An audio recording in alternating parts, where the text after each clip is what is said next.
The room went silent the moment my brother-in-law raised his glass and bragged about flipping the family beach house for easy profit. Everyone laughed, except me. Because he didn't know the truth. I had quietly bought that house years ago. And the furious contractor waiting outside? He wasn't waiting for him. The restaurant glowed with warm amber light, the kind meant to make every family gathering look prettier than it actually was. The waiters moved like shadows between tables, carrying trays of sparkling glasses and steaming plates, while soft music played somewhere in the background. It should have been a peaceful evening, one of those rare nights when everyone pretends old grudges don't exist and smiles long enough for a group photo. But then there was Brian. My brother-in-law sat at the center of the long table like he owned it, his shirt too tight around his stomach and his confidence too loose to be healthy. He always positioned himself where the most eyes could land on him, ready to perform the moment he sensed even a whisper of attention drifting away. He lifted his wine glass with the elegance of a man who had practiced the gesture in a mirror. "I have an announcement," he said loudly, tapping the glass with his fork. The chatter around the table faded. Even the waiter passing behind him paused mid-step. My sister, Emily, forced a smile, already bracing herself. She knew her husband too well. Whenever Brian had news, it was never small and it was never humble. Brian stood up and spread his arms wide. "I've decided I'm flipping the family beach house," he declared, beaming as though he'd just invented the concept of real estate itself. "Easy profit. I'll have it renovated and sold within a few months. And trust me, this will finally be my big break." The gasp from the table was almost theatrical. My aunt nearly choked on her dessert. 2 cousins exchanged looks. And my sister stared at Brian with the kind of tight-lipped panic that suggested she'd heard this plan for the first time just now. I simply folded my napkin and placed it neatly beside my plate. Flipping the family beach house. The same house he assumed still belonged to the family. The same house he believed he had a right to renovate, sell and profit from. The same house he'd visited maybe twice in 10 years, but suddenly claimed as his personal gold mine. Brian grinned at the stunned silence. "Don't worry," he added with a wink. "I'll keep everyone updated. I've already lined up a contractor. We're meeting tomorrow. This is the easiest money I'll ever make." Everyone at the table shifted uncomfortably, but Brian didn't notice. He was too busy soaking in the admiration he imagined they were giving him. I took a slow sip of water, hiding the small smile forming at the corner of my lips. He had no idea. The table buzzed again after Brian's announcement, but it wasn't the celebratory excitement he imagined. It was confusion mixed with awkward disbelief. The kind of murmur people use when they're trying not to say what they're really thinking. Forks clinked, someone cleared their throat and the waiter resumed moving, though even he shot Brian a puzzled glance. Meanwhile, Brian sat back down with a satisfied sigh, swirling the wine in his glass like he'd just closed a multi-million-dollar deal. He leaned toward his friend across the table and whispered loudly. Brian never truly whispered, "The beach market is exploding. I'm going to crush it. Easy money." I simply dabbed the corner of my mouth with a napkin, letting my smile settle naturally, soft enough to look polite, steady enough to hide everything underneath. Across from me, my sister Emily's eyes met mine for a brief, flickering second. I could see the apology in them, the silent plea. "Please don't make a scene. Please not tonight." She knew me well. But she also knew this smile meant something. I wasn't angry. Not even frustrated. Just quietly amused. Because Brian had absolutely no idea that the foundation of his grand plan was already cracked beyond repair. He didn't know that the family beach house he was bragging about flipping hadn't legally been family property for years. He didn't know that the paperwork he assumed still had my late mother's name on it had been revised, recorded, and transferred long before he ever started fantasizing about profits. He didn't know that the taxes, maintenance, and repairs he thought the family had shared were things I had been quietly handling alone. He didn't even know that the contractor he hired was standing outside the restaurant right now, stomping around the parking lot, furious about something Brian had clearly promised but never delivered. Brian lifted his glass toward me. "You're awfully quiet," he said with a smug grin. "Don't worry, sis. When I make the sale you'll all thank me. I'm doing the family a service. Turning old trash into cash." A few relatives winced at the word trash. I kept my smile in place. "Is that so?" I replied, my tone calm, almost curious. Brian didn't notice the shift in the room, the sideways glances, the uncertainty, the discomfort. He didn't sense the storm building beneath the surface. He never did. He only saw the world through the narrow lens of his own ego. I folded my hands in my lap, nails tapping lightly against each other, a rhythm of quiet certainty. Let him finish his performance. Let him toast to his imaginary victory.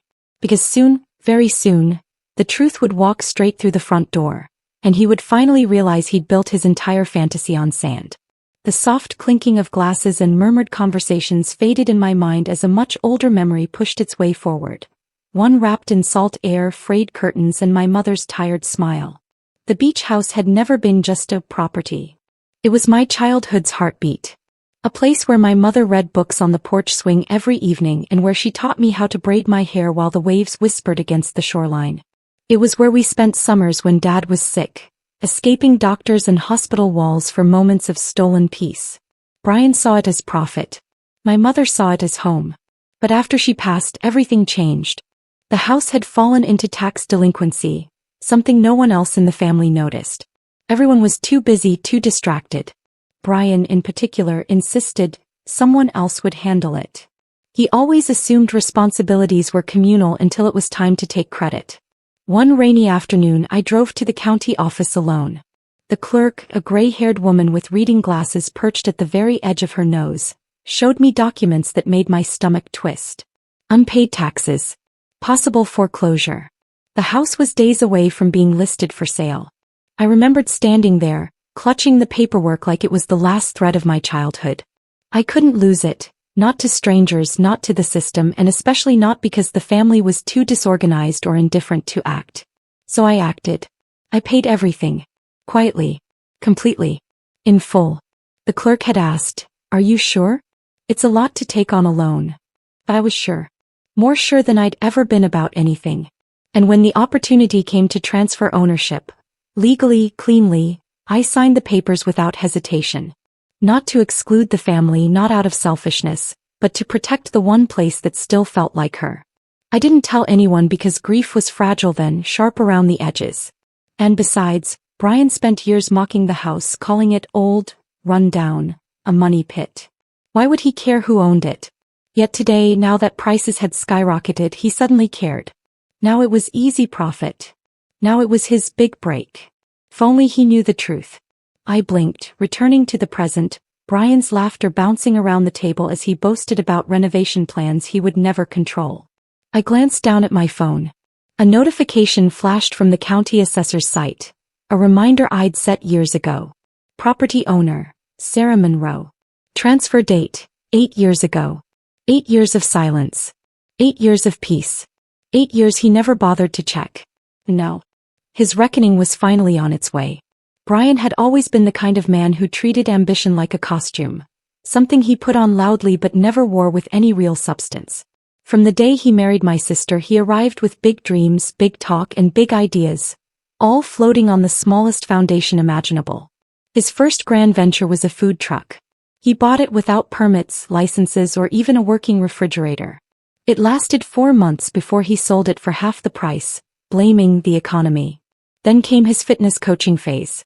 He spent thousands on branding, shirts, and social media ads before realizing he hated waking up early. That business lasted 2 weeks. Next was cryptocurrency. He invested everything he could borrow, because Brian never invested his own money, in a coin that tanked 90% overnight. He insisted it was market manipulation, not his fault. Every failure ended the same way. Brian shrugging, Emily covering the losses, and the family pretending he would eventually grow up. But the truth was simple. Brian didn't want success. He wanted shortcuts. He wanted applause without effort. He wanted the reward without the responsibility. And when he couldn't get admiration one way, he found another. By bragging. Brian talked like every minor idea was $1 million plan. He would brag at barbecues, weddings, birthdays, any event with more than 3 people, about his connections, opportunities, and future empire. Meanwhile, Emily worked 2 jobs quietly, paid bills on time, and apologized for him more than she should have. So when the housing market picked up, Brian saw a new stage to perform on. Suddenly he was knowledgeable about real estate. Suddenly he watched one YouTube video and became an expert. Suddenly he believed flipping houses was his destiny. But he didn't want to work for it. He didn't want to buy a house himself or learn repairs or make spreadsheets or save money. No, Brian wanted the easiest route. The family beach house. The one he never paid taxes on. The one he never visited. The one he mocked for years. The one he assumed he had inherited the moment my mother passed. In his mind it was his. A gift. A jackpot. A shortcut to finally prove he wasn't a failure. But what he didn't know, what he never imagined, was that the safety net he'd been leaping toward wasn't there. Not anymore. And as he bragged louder, waving his glass like a trophy, I realized something. Brian wasn't just setting himself up for embarrassment. He was sprinting toward it. Brian continued holding court at the dinner table, swirling his wine like a man who believed he had already won. Every time a relative tried to change the subject, graduations, new babies, job promotions, Brian steered the conversation back to his project. The contractor said it's an easy job, he bragged. Just cosmetic fixes. Paint floors, maybe replace a few windows. Then boom, profit. My aunt raised an eyebrow. Have you checked the foundation? Last time I visited, that porch was leaning. Brian waved a dismissive hand. Cosmetic. Everything's cosmetic. My cousin chimed in gently. Did you get the home inspection report yet? Brian scoffed. Don't need one. It's family property. I nearly laughed. He hadn't checked ownership records. He hadn't visited the house. He didn't even know the kitchen sink hadn't drained properly for 6 years. But Brian was allergic to details, he only cared about the headline. Then came the first crack. His phone buzzed. Once, twice, then again. Each vibration made his smile falter slightly. Emily leaned closer. Is everything okay? Fine, he muttered, sliding the phone face down on the table. Contractor questions. Nothing serious. But his shoulders stiffened. Another vibration. This time longer. Brian finally snatched the phone, stood from the table and whispered into it with the tone of a man who had just been caught bluffing. His fake confidence drained as he hurried toward the restaurant entrance. Through the glass doors I could see a figure pacing outside. Broad shoulders, neon vest, construction boots stomping in agitation. Even from across the dining room, I could hear faint shouts slicing through the night air. Brian tried to calm him down, hands flying wildly in explanation. The contractor jabbed a finger toward him, then toward the parking lot, furious. My sister watched the scene unfold, her eyes narrowing. What is happening? I kept my voice soft. Looks like your husband has some loose ends. The contractor shook his head hard, shouting something that made Brian flinch. 2 waiters paused to watch. A few relatives exchanged whispers. Brian returned to the table moments later, sweat beading at his hairline. He sat down too quickly, knocking his fork to the floor. Emily frowned. What did he want? Brian forced a smile that didn't touch his eyes. Nothing. Just scheduling. But his hands trembled. It was painfully clear he had already started making promises he couldn't keep. Promises built on property he didn't own, documents he never read, and fantasies he couldn't afford. And those cracks. They weren't cracks anymore. They were widening into fractures. Soon the whole illusion would collapse, loud enough for everyone to hear. The first thing I noticed was the heavy stomp of boots entering the restaurant, loud, sharp, and angry enough to slice through the soft music. Conversations faltered. Forks paused midair. The waiters exchanged looks as a man in a neon safety vest marched straight past the hostess stand like he owned the place. He didn't bother lowering his voice. Brian. Every head turned. Brian froze in his seat, shoulders curling inward like a child caught stealing cookies. Emily's hand slowly drifted from her wine glass to her mouth. The contractor stormed toward our table, broad-shouldered, sunburned, and absolutely furious. He slapped a stack of papers down in front of Brian so hard that a cousin 2 seats away jumped. We're done talking outside, the contractor growled. You told me you owned the property. You signed agreements. You gave me access codes that don't exist. And now I find out the beach house isn't even yours. Gasps rippled around the table. Brian's face went pale. Keep your voice down, he hissed. But it was too late. The entire restaurant was invested now, waiting like they were watching the first episode of a scandalous drama unfold live. I leaned back in my chair, fingers laced calmly in my lap. The contractor jabbed a finger at Brian. You owe me a deposit. My crew drove 3 hours to take measurements for a house you don't have a right to touch. I wasted an entire day because you lied. Brian stammered, It's family property. It's just paperwork delays. Wrong. The contractor cut him off. I checked with the county office. He slapped another paper down, one with my name highlighted in bold. The owner is someone named Sarah Monroe. Not you. Not your wife. Not your mother-in-law. So unless you're her. He turned toward me. Our eyes met. He paused, suddenly realizing something. Are you? I smiled politely. Yes. I'm the owner. The contractor exhaled, the anger draining just slightly. Well, good to know at least one person here tells the truth. Brian shot to his feet, face blotchy red. This is a misunderstanding. No, the contractor snapped. This is fraud. And if you don't fix it today, I'm filing a report. Half the restaurant audibly sucked in a breath. Emily looked at me, then at her husband, heartbreak and shock tangled together in her eyes. Brian, what did you do? He opened his mouth, but nothing came out. The man who lived for attention was now drowning in it. And for the first time all evening he had nothing, absolutely nothing, to brag about. The ride to the beach house felt strangely silent. No bragging, no grand declarations, no confident speeches from Brian. Just the low hum of his car engine and the sound of him breathing too quickly. His hands gripped the steering wheel so tightly his knuckles had turned white. Emily sat beside him, arms crossed, staring out the window with a look that could freeze an ocean. I sat in the back seat, calm as the salt air drifting through the cracked window. Ahead, the shoreline came into view, waves rolling gently, gulls circling overhead, the sky painted in soft evening gold. It should have been peaceful. But tonight the atmosphere felt electric. We pulled into the sand-dusted driveway, tires crunching over seashell fragments. The beach house stood proudly where it always had, weathered, sun-faded but strong. Just like my mother wanted it. But something new caught Brian's eye. A sign. One he hadn't expected. One he hadn't bothered to check. Private property. Trespassing prohibited. Owner, Sarah Monroe. Brian slammed the brakes so hard the car jerked forward. He stared at the sign as if it had physically slapped him. Emily whispered, Brian, why is her name on it? He didn't answer. He couldn't. He jumped out of the car, pacing erratically across the sandy lot. This must be a mistake, he muttered. Maybe the county put the wrong name. Maybe the records, maybe, I said calmly, stepping out. You should have checked years ago. Brian spun toward me. Why didn't you tell anyone you owned it? His voice cracked, more desperate than angry now. I shrugged softly. Because no one asked. You all assumed. I never corrected you. Emily stepped closer to the porch, running her fingers over the wooden railings.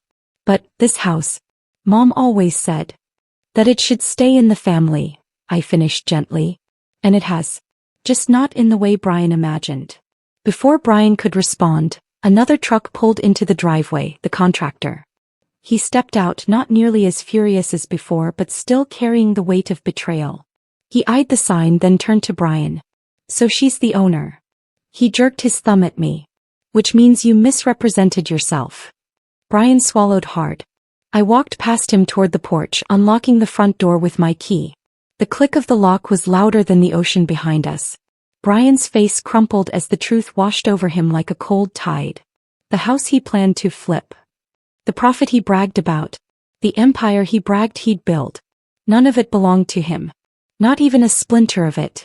Brian stood frozen on the porch, staring at the door I had just unlocked, as if watching a dream he built collapse right in front of him. His mouth opened, closed, opened again like he was trying to swallow words that refused to form. The contractor crossed his arms. Well, he said dryly, now that we're finally at the right house with the right owner, maybe we can sort this mess out. Brian shot him a glare, but it held no power now. Not here. Not anymore. I pushed the door open, letting the familiar scent of salt and old wood drift out into the evening air. The house was exactly as I'd kept it. Simple, clean, quiet. The kind of place made for memories.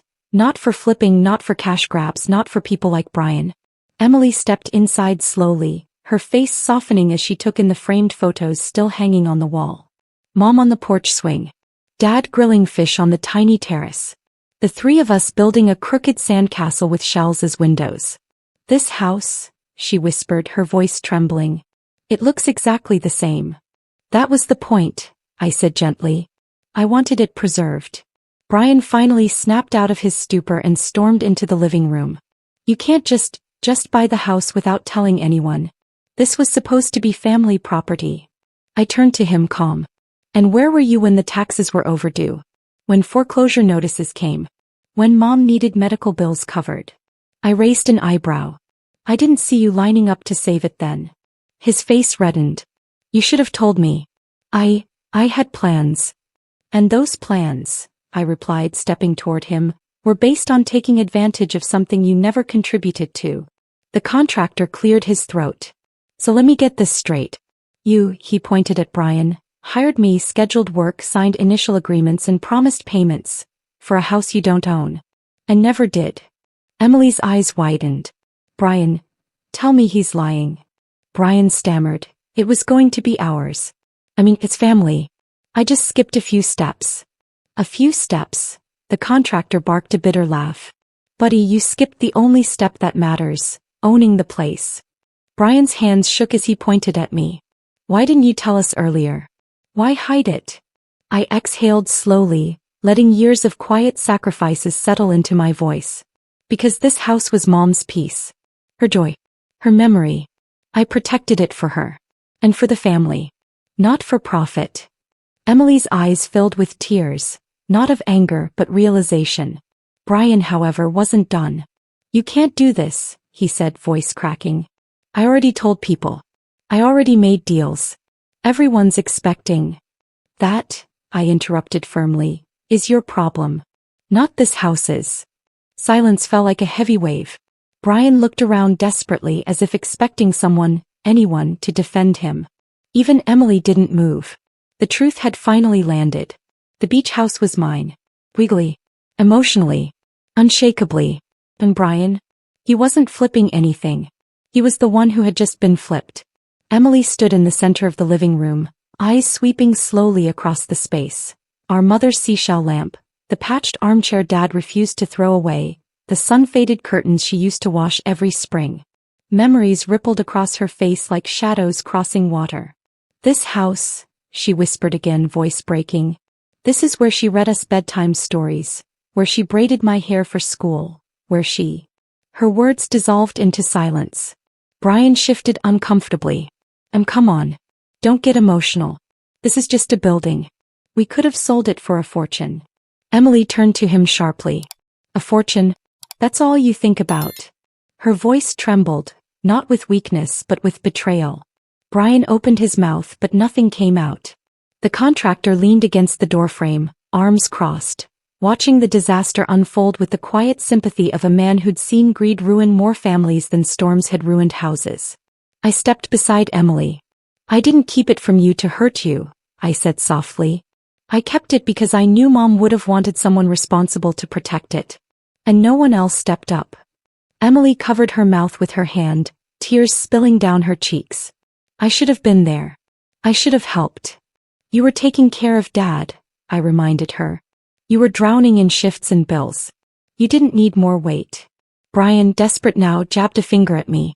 You're twisting this. You made us look stupid. You blindsided me. I raised an eyebrow. I blindsided you? Or did you blindside yourself by bragging about selling a house you never even checked the title for? Emily stepped between us, eyes blazing. You told half the family it was your big break. You promised people money you don't have. You planned renovations without asking anyone. Her voice cracked again. And you dragged Mom's memory into a business pitch. Brian swallowed, finally sensing the gravity of what he'd done. I thought it would help us, he murmured. I thought if I flipped it, people would finally respect me. Emily's response was a whisper full of heartbreak. Respect isn't earned by pretending, Brian. It's earned by being honest. Silence settled over the room, thick as fog. The contractor cleared his throat and spoke gently as if breaking bad news to a child. Look, man, families fight. But fraud. He shook his head. That sticks. Brian flinched. Emily turned to me, wiping her tears. Thank you for saving it. Even if you had to do it alone. Her voice softened. I know how much this place meant to Mom. And to you. I placed a hand on her arm. It still can mean something. To all of us. But Brian, standing apart from us now, looked smaller. Like a man finally realizing the consequences of his own shortcuts. The fallout had begun. And for once the family saw him clearly. Not as the man he pretended to be. But as the man he truly was. The contractor took a slow step deeper into the living room, boots thudding softly on the wooden floor. The air grew heavy as if the house itself was holding its breath. Brian avoided his gaze, staring instead at the seashell lamp like it might protect him. It wouldn't. The contractor pulled a folded stack of papers from his vest. Since we're all here, he said, voice steady but edged with frustration, there are things your family deserves to know. Brian's head snapped up. This isn't necessary. It is, the contractor cut in. Especially after what you pulled. Emily's eyes flickered anxiously. What did he pull? He unfolded the first sheet, a printed contract with Brian's bold, confident signature scrawled at the bottom. This, the contractor said, tapping the paper, is a renovation agreement for the beach house. He told me he was the owner. He told me he'd pay my crew half up front, half after finishing. He even selected materials. Pricey ones. Brian swallowed hard. That's just a standard contract. No, the contractor snapped. This is a lie. And you signed it like you had every legal right to. He pulled out a second sheet. This one made Emily gasp. This, the contractor continued, is a materials order receipt from my supplier. Over $8,000 worth of inventory, flooring, fixtures, paint, tools, on hold under his name. My brows lifted. 8,000. The contractor nodded. And he told them the owner approved it. He even scheduled delivery for next week. Emily covered her mouth. Brian, please tell me you didn't. Brian finally cracked. I was going to pay it off after the sale. Once we flipped the house, the profit would have covered everything. The contractor let out a humorless laugh. So your plan was to take my labor, take my materials, use a house you don't own, and pray the market bailed you out? Brian opened his mouth, then shut it again. He had no defense. The contractor turned to Emily. He even promised my crew bonuses if the flip went well. Said he had investors. Emily's eyes widened. Investors? Yeah. The contractor pulled out a final sheet, an email printout. He sent this to one of my subcontractors. Emily took the paper. Her breath hitched as she read aloud. Easy money. Family property. Guaranteed profit. All risk-free. Just need some upfront help. She looked up slowly, heartbreak and disappointment swirling in her eyes. Brian, you lied to everyone. Brian's voice cracked. I was trying to do something big. For us. For us. Emily whispered. Or for your ego? The contractor stepped back. Look, I don't enjoy embarrassing you. But I needed you all to know I wasn't the one causing trouble here. I've been honest from the start. He glanced at me respectfully. And she, he nodded toward me, is the rightful owner. Not just legally. Morally. Brian looked around the room, at his wife, at me, at the contractor, realizing every corner of his fragile story had been ripped open. His schemes weren't clever. They weren't bold. They were exposed. And the world he'd built on lies was finally collapsing under its own weight.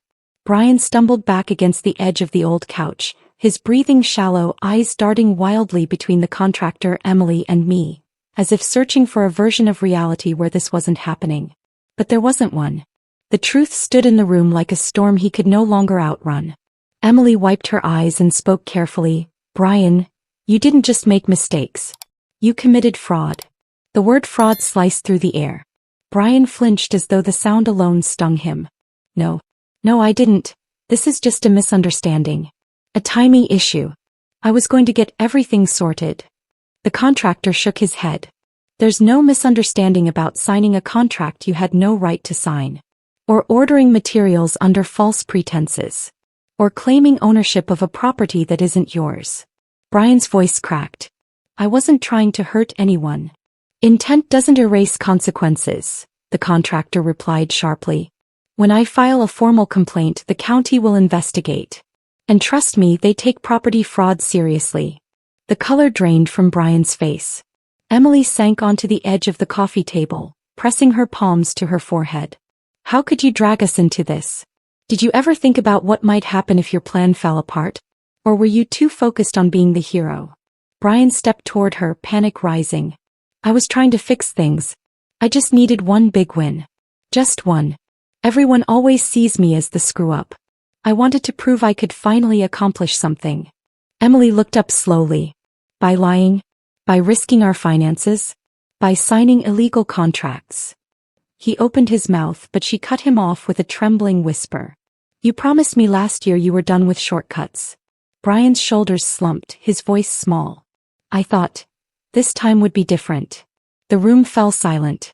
The contractor cleared his throat. For what it's worth, I'm willing to hold off on filing the fraud report, temporarily. But only if everything gets resolved immediately. No more lies. No more stalling. Brian nodded quickly, desperate. Yes. Yes, of course. I'll pay you back. With what money? Emily asked, her voice cracking. Brian, we don't have $8,000 lying around. We barely covered rent last month. Brian looked down at his shoes, shame flooding his face. I stepped forward, keeping my voice steady. The contractor deserves to be paid. But Brian, understand this. Your actions could have put our whole family in legal danger. You impersonated ownership. You forged authority. You tried to profit from a house tied to county records, taxes, and inheritance. I know, he whispered. No, I replied sharply, you don't. Because if the contractor files a complaint, you could face charges. Real ones. Emily gasped softly, covering her mouth. Brian closed his eyes, shoulders collapsing under the weight of it. For the first time that day, the consequences weren't abstract. They were real, immediate, and unavoidable. The legal tidal wave he had unleashed was now crashing directly onto him. For a long moment, the only sound in the room was the distant crash of waves against the shore. Brian stood hunched over, defeated, while Emily stared at him as if seeing someone she didn't recognize. The contractor waited near the doorway, arms crossed, giving Brian the space to speak if he wanted to. But he didn't. He couldn't. So I stepped forward. Brian, I said quietly, sit down. We're ending this properly. He hesitated, then lowered himself onto the edge of the couch, right where Dad used to nap on hot afternoons. The irony wasn't lost on me. I continued, voice steady and unwavering. The first thing you need to understand is simple. This house is not yours. It hasn't been yours. It never will be. Brian lifted his head slightly, eyes glassy with humiliation. I know, he whispered. No, I corrected him. You don't. I walked to the center of the room, letting my hand brush against the back of Mom's old chair, the same one she used to sit in while quilting. You walked in here like it was a lottery ticket. You treated this house like a pawn. A shortcut. A chance to impress people. But this place has history. Memories. It belonged to our mother before it ever belonged to paperwork. Emily's eyes softened with grief, but she nodded. I turned back to Brian. So here's how this will go. His posture stiffened. You will not touch this house again. You won't step foot on this property without permission. You won't speak to contractors, realtors, investors, or anyone else claiming involvement. Brian swallowed hard. Okay. You will also pay the contractor every cent you owe, including the material reservation fee. Brian's face tightened. But no excuses, I interrupted. You created the mess. You clean it up. The contractor gave a single approving nod. And third, I continued, you need to understand something about this family. Emily, Dad, Mom, all of us, we carried heavy loads quietly. We worked hard. We sacrificed. We didn't look for shortcuts. We didn't chase shiny schemes. I pointed at him gently, firmly. But you have done nothing but search for the fastest way to get applause. Emily let out a breath, tears gathering in her eyes. This ends today, I said. No more lies. No more reckless promises. No more dragging Emily into disasters she didn't agree to. Brian looked at his wife, shame clouding his features. Emily, I didn't mean. But Emily lifted a hand, stopping him. I know you didn't mean to hurt us. But you did. Her voice cracked. And we can't keep living in the fallout of your decisions. Brian broke down, hands covering his face, quietly sobbing. It was the first real emotion he'd shown all night. I softened, but only slightly. Brian, I said gently yet firmly, you're not beyond fixing. But you cannot fix yourself by breaking everything around you. Emily reached over and held my hand. Thank you for standing up, when we didn't know how. And for the first time ever, Brian wasn't the loudest person in the room. He was the smallest. Emily stayed sitting on the edge of the coffee table long after Brian's quiet sobs faded into uneven breaths. Her shoulders trembled, not from anger anymore but from something deeper. Something heavier. I had seen that expression once before, the day we packed up Mom's bedroom. She finally lifted her gaze to me, eyes shining with a heartbreak she'd been trying to swallow for years. I'm so sorry, she whispered. I frowned gently. Emily, what are you apologizing for? She inhaled shakily. For letting things get this far. For defending him for so long. For not paying attention when I should have. For making you carry this alone. I sat beside her, close enough that our knees touched. You don't owe me an apology. Yes, she said firmly, wiping her eyes. I do. She looked around the living room. The chipped paint on the window frame, the seashell lamp, the handmade quilt draped over the back of the couch. This house, it's everything good from our childhood. You protected it. You protected her. And I was too caught up in trying to protect him. Her voice cracked and she squeezed her eyes shut. You saved the one thing Mom loved most. And I didn't even know you were fighting to keep it. I placed an arm around her shoulders. You were fighting other battles. Dad's health. Your own bills. Your job. Brian's messes. You carried more weight than anyone realized. She leaned into me, shoulders shaking as quiet tears fell. I should have seen the signs earlier. The lies. The shortcuts. The way he talked big but never followed through. I wanted to believe in him because, if I didn't, who would? Love makes us hopeful, I said softly. Sometimes blind. But not foolish. Brian sat across the room, head bowed low. He didn't dare interrupt. Not this moment. Emily let out a trembling breath. I thought the beach house would bring us together one day. I thought maybe we'd bring our kids here. Celebrate holidays again. Rebuild what we lost after Mom and Dad. Her voice trailed off. I tightened my arm around her. We still can. She looked at me startled. Even after all this? Yes, I said without hesitation. Because this house was never about him. Or profit. Or flipping. It was about family. Our family. Emily wiped her cheeks and nodded slowly. Then, maybe it's time I stop making excuses for him. And start rebuilding with people who actually show up. The smallest smile tugged at her lips. A fragile one but real. And for the first time that night I saw my sister not as someone trapped in Brian's chaos. But as the person she used to be before it. 2 weeks passed before the full weight of Brian's actions finally crashed down on him. Slowly at first, then all at once, like a sandcastle collapsing under an incoming tide. At home, Emily kept her distance, speaking only when necessary. Her silence hurt him more than any argument ever could. The contractor, true to his word, gave Brian time to make things right. But time didn't magically produce money. And Brian didn't have $8,000 tucked away in any hidden account. He barely had $800. One afternoon, a thick envelope arrived at their apartment. A formal notice from the contractor's legal team. Payment due. Final warning. Pending escalation.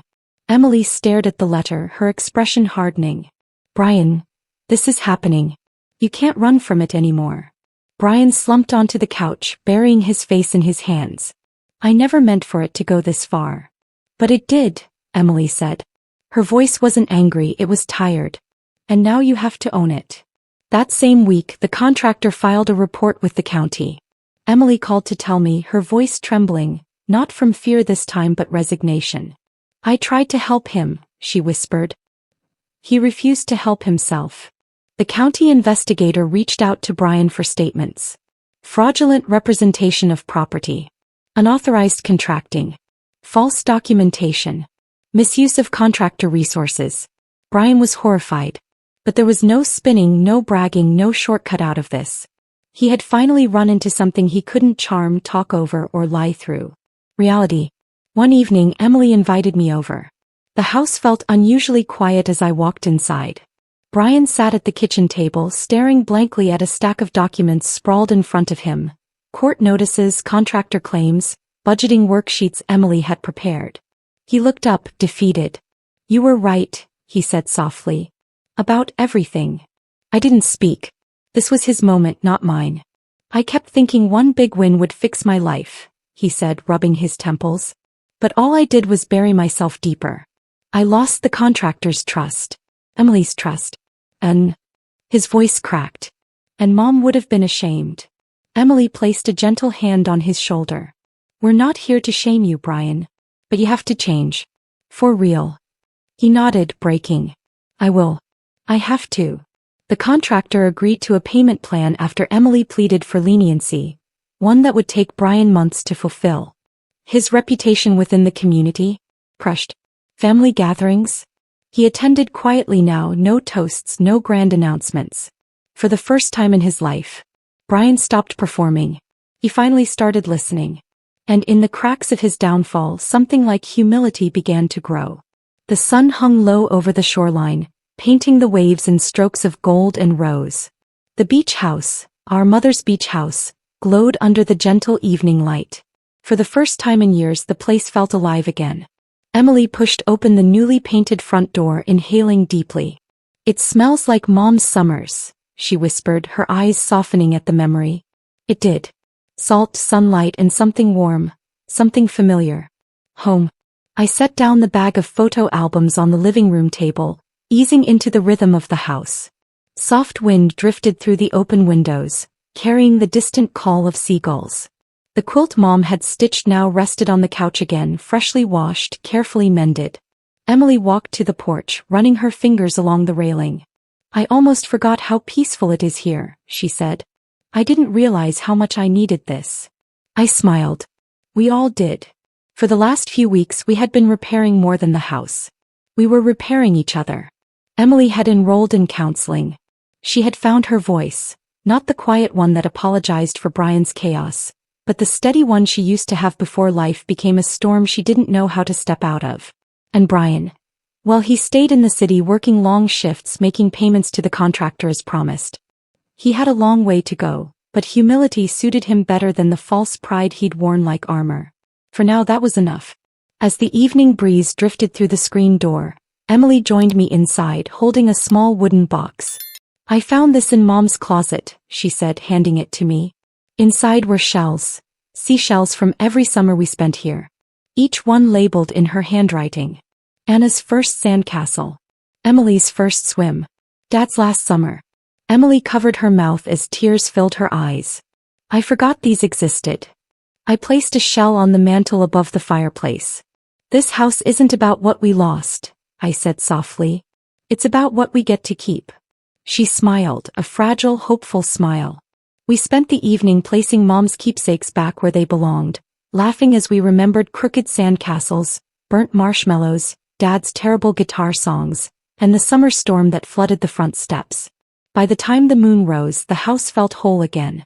Emily stood beside me, looking out the window at the glowing horizon. "Thank you," she whispered, "for saving this place. For saving us." I squeezed her hand. It was never just a house. It was a sanctuary. And as the tide rolled gently toward shore, I knew one thing with absolute certainty. The beach house would stay in the family. Not as an investment, not as a profit, but as a legacy of love. Where healing lived. Where history breathed. Where new memories were ready to begin.